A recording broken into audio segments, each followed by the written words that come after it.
जय हिंद दोस्तों, आज की इस वीडियो में बात करेंगे दिल्ली पुलिस का फॉर्म फिलअप प्रोसीड्योर के बारे में।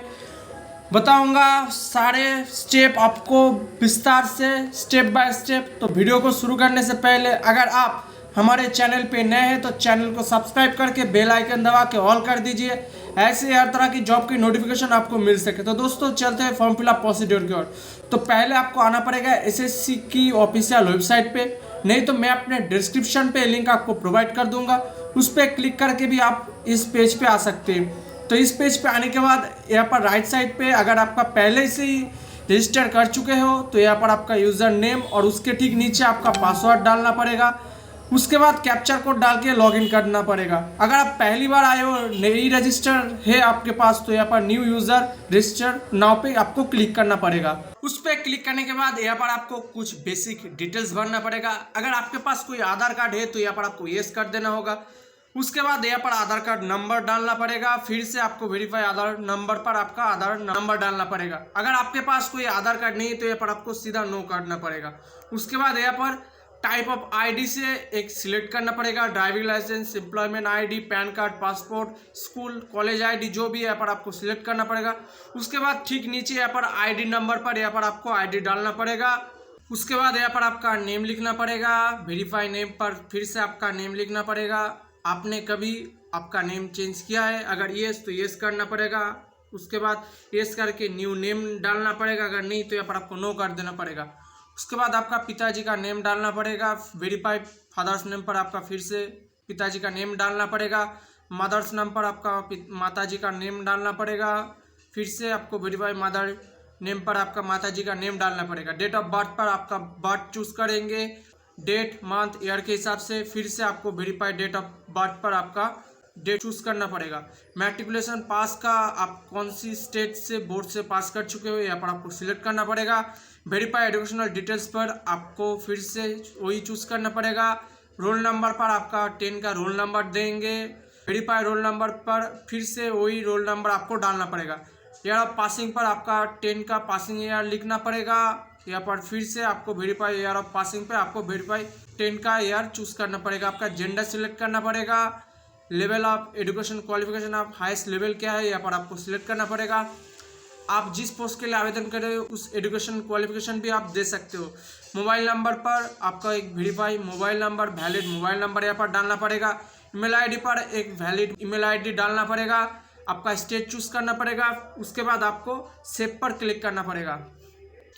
उसके बाद यहाँ पर आपका मोबाइल नंबर और ईमेल आईडी शो हो रहा है। आपको आपका mobile number email ID check करना। उसके बाद आपको कंफर्म पे क्लिक कर देना होगा। उसके बाद आपके पास एक मैसेज शो हो रहा है। आपका जो बेसिक डिटेल्स रजिस्ट्रेशन का वो 14 डेज के अंदर फिलअप करना पड़ेगा, नहीं तो ये कैंसिल हो जाएगा ऑटोमेटिकली।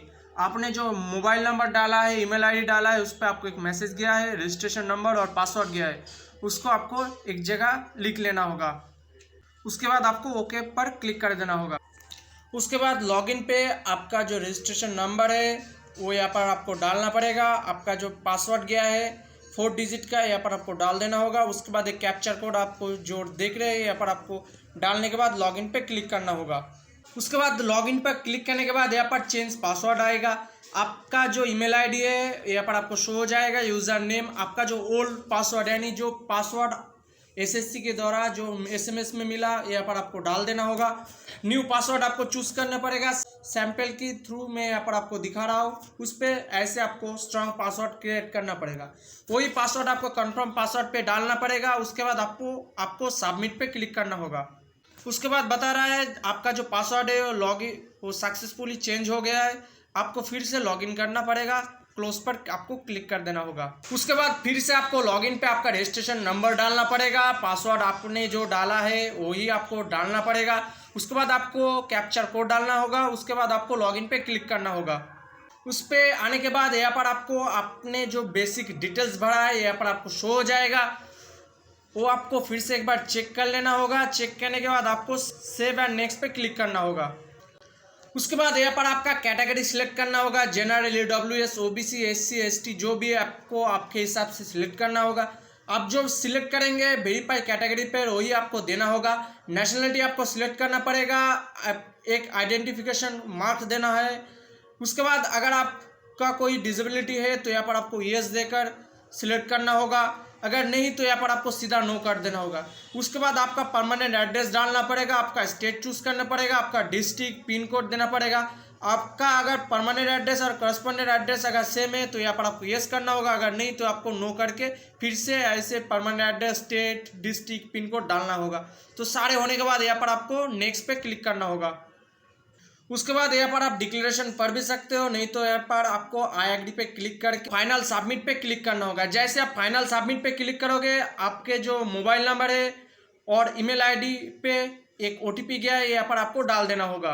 उसके बाद यहाँ पर आपको कैप्चर कोड डालना होगा। उसके बाद आपको सबमिट पर क्लिक करना होगा। उसके बाद आपका रजिस्ट्रेशन सक्सेसफुल हो गया है, आप देख सकते हो। उसके बाद आपको ओके पर क्लिक करना होगा। उसके बाद फिर से यहाँ पर आपका रजिस्ट्रेशन नंबर डालना पड़ेगा, आपके जो पासवर्ड क्रिएट किया है यहाँ पर आपको डालना पड़ेगा, आपने जो कैप्चर कोड यहाँ पर शो रहा है यहाँ पर आपको डालने के बाद लॉगिन पे क्लिक करना होगा। तो सारे होने के बाद यहाँ पर आपके जो लेटेस्ट नोटिफिकेशन है यहाँ पर आप चेक कर सकते हैं। कांस्टेबल ड्राइवर मेल इन दिल्ली पुलिस एग्जामिनेशन 2022, यहाँ पर आपको अप्लाई पे क्लिक करना होगा। अप्लाई पे क्लिक करने के बाद आपने जो बेसिक डिटेल्स भरा है यहाँ पर आपको चेक करना होगा। तो सारे होने के बाद यहाँ पर आप देख सकते हैं आपका डिपार्टमेंट कैंडिडेट है कि दिल्ली पुलिस का, अगर यस तो यस करना होगा, नहीं तो आपको नो करना पड़ेगा। अगर आप son of service of multitasking staff of Delhi police के अंदर आते हो तो आपको यस करना होगा, नहीं तो आपको नो। आपने कभी स्टेट से नेशनल लेवल तक स्पोर्ट्स खेला है कि नहीं, यहाँ पर आपको उसके हिसाब से भर देना होगा। अगर यस तो यस, नहीं तो आपको नो करना पड़ेगा। अगर यस तो यहाँ पर आपको कौन स्पोर्ट्स से कर रहा है तो यहाँ पर आपको भर देना होगा। उसके बाद आपका एग्जामिनेशन सेंटर चूज करना पड़ेगा, सेंटर 1, सेंटर 2, सेंटर 3 करके आपको 3 चॉइस करना पड़ेगा। उसके बाद एक सर्विसमैन है कि नहीं यहाँ पर आपको उसके हिसाब से सिलेक्ट करना पड़ेगा, अगर यस तो यस, उसके बाद नहीं तो अगर नो तो यहाँ पर नो। उसके बाद यहाँ पर जो है आप एक सर्विसमैन हो कि नहीं आपको आपके हिसाब से भर देना होगा। उसके बाद आपका एज रिलैक्सेशन चाहिए कि नहीं आपके हिसाब से भर देना होगा, अगर यस तो यस, नहीं तो आपको नो। उसके बाद एज रिलैक्सेशन चाहिए तो आपको यस करके यहाँ पर आपको कौन सी SC ST आते हो तो ही आपको एज रिलैक्सेशन मिलेगा, नहीं तो आपको नो कर देना होगा। आप NC सर्टिफिकेट होल्डर है कि नहीं आपके हिसाब से भर देना होगा, अगर यस तो ही आपको यस, फिर से आपको डालना पड़ेगा। आपको नो तो यहाँ पर फिर से आपको नो कर देना होगा। अगर यस तो यहाँ पर आप कौन सी ग्रेड से आते हो, NCC A B C आपके हिसाब से भर देना होगा। आपने ग्रेजुएशन और पोस्ट ग्रेजुएशन डिग्री आपने किया है कि RRBU से, अगर उसके हिसाब से आपको भर देना होगा। अगर यस तो उसके बाद आप कौन सी first class, second class pass जो है वो आपको भर देना होगा, अगर नहीं तो यहाँ पर आपको सीधा नो कर देना होगा। आपका हाईएस्ट एजुकेशन क्वालिफिकेशन जो है आपको यहाँ पर भर देना होगा। आप चाहे तो जिस पोस्ट के लिए आवेदन करें वो भी दे सकते हो। उसके बाद यहाँ पर आपको डिटेल्स क्वालिफिकेशन जो है वो आपको डालना पड़ेगा। आपने अपेयरिंग है तो भी आप फॉर्म फिलअप कर सकते हो, अगर आप 12 पास है तो भी आप फॉर्म फिलअप कर सकते हो। उसके बाद यहाँ पर आपका स्टेटस चूज करना पड़ेगा। उसके बाद यहाँ पर पासिंग ईयर्स चूज करना पड़ेगा, आपका पासिंग ईयर क्या है यहाँ पर आपको आपके हिसाब से चूज करना पड़ेगा। तो उसके बाद चूज करने के बाद यहाँ पर आपका बोर्ड का नेम सिलेक्ट करना पड़ेगा। उसके बाद कौन सी बोर्ड से आप पास कर चुके हो यहाँ पर आपको भर देना होगा। आपका रोल नंबर डालना पड़ेगा, आपका परसेंटेज डालना पड़ेगा। आपने कभी valid heavy motor driving licence है कि नहीं आपको डालना पड़ेगा, अगर यस तो यहाँ पर यस दे के यहाँ पर आपका ड्राइविंग लाइसेंस नंबर डालना पड़ेगा। यहाँ पर आपका विशिंग अथॉरिटी नंबर डालना पड़ेगा। सारे जो दिया गया है यहाँ पर आपको सिलेक्ट करना पड़ेगा। उसके बाद आपका फोटो चूज करना पड़ेगा, अपलोड सिग्नेचर पे आपका सिग्नेचर चूज करना पड़ेगा। उसके बाद अपलोड करने के बाद ध्यान रखना जो फोटो का साइज है 20 से 50 KB के अंदर होना चाहिए। और अपलोड सिग्नेचर पे आप जब सिग्नेचर अपलोड करोगे तो उसका साइज 10 से 20 KB के अंदर होना चाहिए।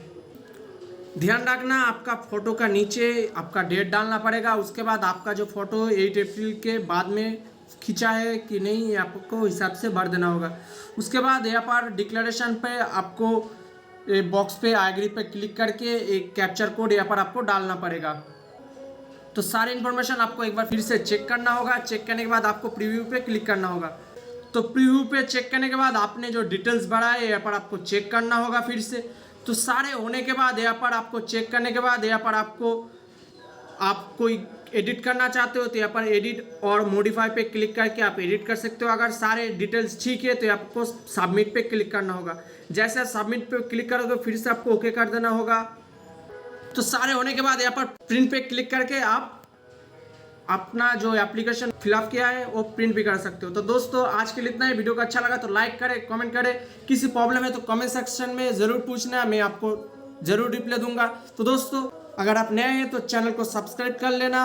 जय हिंद, वंदे मातरम, भारत माता की जय।